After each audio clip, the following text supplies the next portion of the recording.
Obviously, the film is based on somewhat of a true story, somewhat of historical facts. What interests you about this time in history, and was it difficult making a movie where sort of the audience kind of knows what the ending is going to be?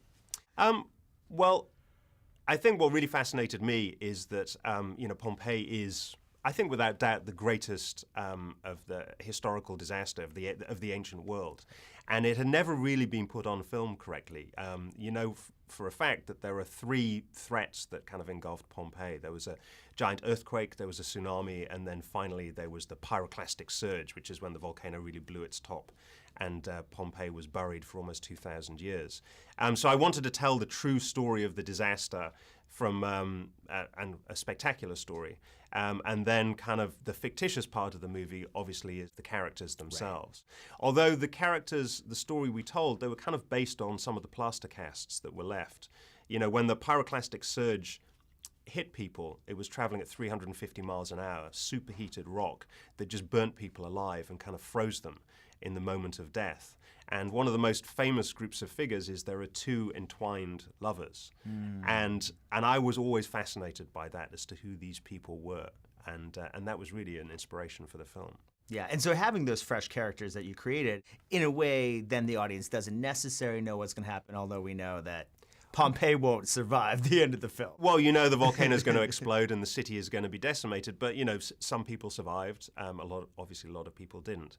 And I think that's part of the fun of a disaster movie, is kind of rooting for characters and hoping they're going to survive, and then sometimes being a little disappointed when they don't, or when bad characters die, feeling like they got their just desserts. The scope of the visual effects is amazing. Can you talk a little bit about designing those and also working with the 3D? I thought the 3D was great. Well, I really believe that this is the kind of movie that 3D was invented for.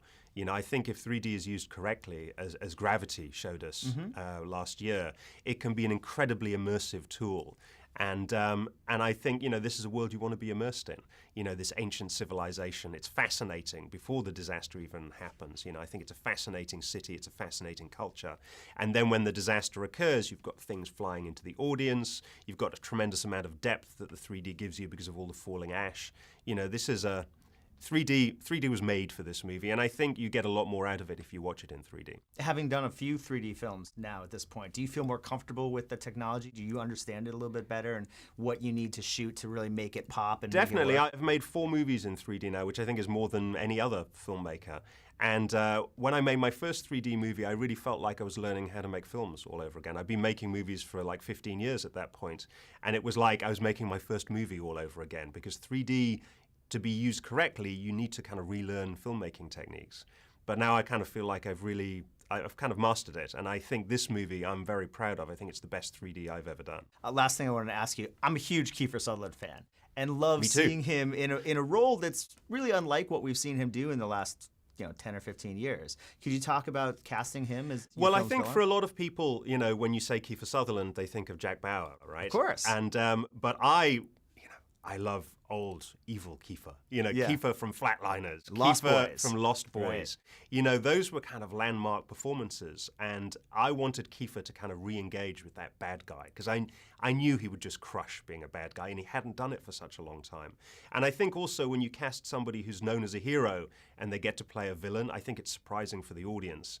And I think people will be shocked at just how well he does at being the bad guy. And I bet it was fun for him to do that. Totally. When I first met Kiefer and we had lunch, he said, what I love about this man is he's just terrible. He's a horrible human being with no redeeming features, and I haven't played a character like that for such a long time. So he was very, very excited about engaging with the character and really bringing him to life. Well, he's great in it, and it was a joy to watch. Thank you so much. Thank you. Yeah, great talking to you. Thanks.